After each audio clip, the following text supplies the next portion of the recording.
So we're going to be doing the binary search algorithm question, and you might have already come across this algorithm without really knowing, or you might have even implemented it yourself. One common example of where it's implemented is looking for a name in a phone book. Excuse the poor drawing. Let's say, for example, we're looking for the name Tim. Now, you might be flipping through the phone book looking for the name Tim from the letter A, but what happens if the name begins with X, Y, or Z? You'd have to flip all the way from the beginning to the end, right? Well, another way to look for it then is by opening up the phone book from the middle, seeing whatever letter is onto that page, and then comparing it with the letter that we're looking for. So since we're looking for Tim, and Tim begins with T, what we can wind up doing then is, say, open it from the middle and look at the first letter of whatever name appears on that page. Let's say John.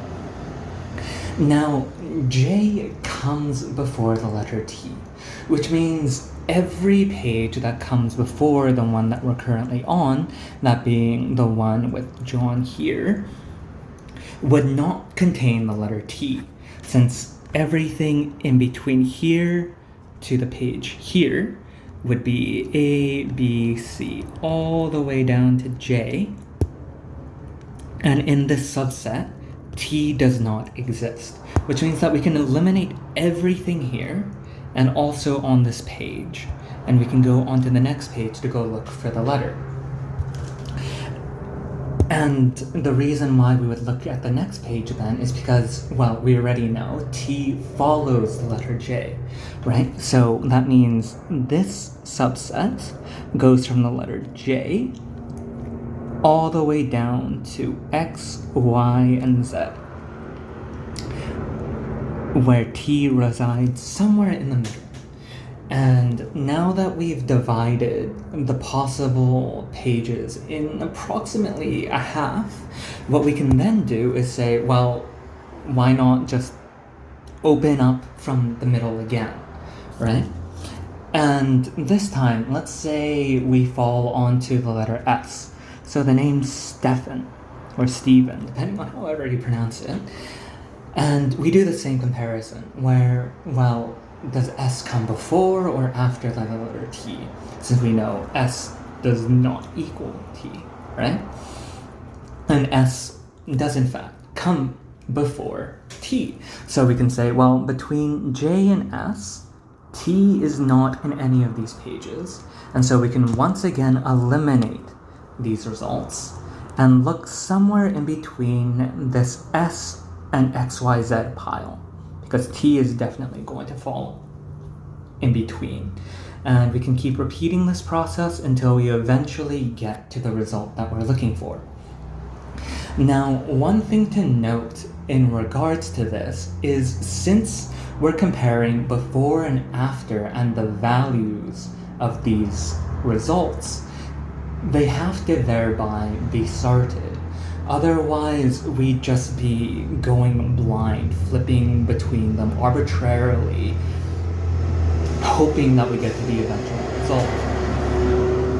And so, if we were to look at a problem then, where we have a sorted list of numbers and we're looking for one that may or may not be in said list, we can then say, well, what exactly is the middle, right? How do we determine that? Well, we can figure that out by looking at however many elements are inside of this array. And so if we were to index from 0, 1, 2, 3, 4, 5, 6, 7, 8, 9, 10, right? Well, what we can do then is have a pointer at the very beginning of this array, let's call it left, and one at the very end, let's call it right. And we can just add these two values together and then divide it by 2. And that should give us the value that we're looking for, or the indices that we're looking for, however you want to word it. So if we were to draw that out then, L plus R divided by 2. But what happens if this addition then is an odd number? We're going to get a float or a decimal number in that case, which won't accord to any of these indices in the array, right? Well, in that case, what we can do is instead just floor the result of this division and then put the middle integer to whatever this result then is. And so if we were to apply the logic that we have currently written, where L is equal to 0 and R is equal to 10, well, if we divide this by 2 and floor it, what we wind up getting is 10 divided by 2, which is 5, right? And so we say, well, okay, 5 is now, well, M is now equal to 5 in terms of where it's pointing to with the index, right? And we say, well, at this position, is the value greater than, less than, or equal to the target that we're looking for? In this case, the element at which M is pointing is 5, and the target is 7. And so we say, well, okay, the element is less than the target, and if we were to apply the same logic as the phone book analogy, we can say, well, 5 does not equal 7, so we can eliminate that. And all the values that are to the left of 5 are less than where M is currently pointing because this array is sorted. So -5, -3, -1, and so on are all less than the value that is also less than 7. Which means we can eliminate everything on this side of the array. And because we've eliminated all those values, we can then make a subarray where we move where L is currently pointing to one element to the right of M, and we can then compare all of the values thereafter and complete the process. Right? Continue the process where M is now equal to the same formula here, where 6 is equal to L, 11 is equal to R, and we divide it by 2 and floor it. So this is what, 17 divided by 2 floored, which means this should equal 8, right?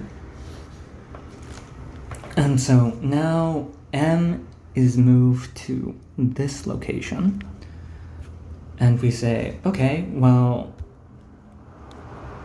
what is the element at M compared to target in terms of whether or not it's greater, less than, or equal to the value, right? And in this case, currently it's equal to 8, whereas the target is equal to 7, and 8 is greater than 7. And so now we wind up saying, okay, and they're not equal, but because it is M is greater, all the values here can be eliminated. Because again, this is sorted, and so 10 is greater than 7, 11 is greater than 7, and so on. And so we eliminate these values, and we move R1 to the left of M. And now, if we were to repeat the process once more, M equals L plus R divided by 2 floored, then L is currently 6, R is currently 7, and this becomes 13 floored. And so this becomes 6.5, which is equal to 6.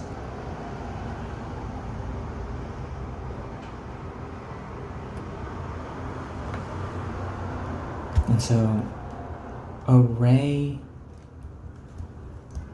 M is currently pointing at 6, is coincidentally also 6. Target is still 7 because that's a constant. And we now compare, the target is larger, and so now L gets shifted 1 to the right of where M was pointing. And if we were to repeat this once more, M equals L plus R divided by 2 floored, where 7 plus 7 divided by 2 floored is 7. And then we do array M target, and this is 7 and this is 7, which means they're both directly equivalent. There's no need to continue, and we can just return true. And that concludes the binary search algorithm.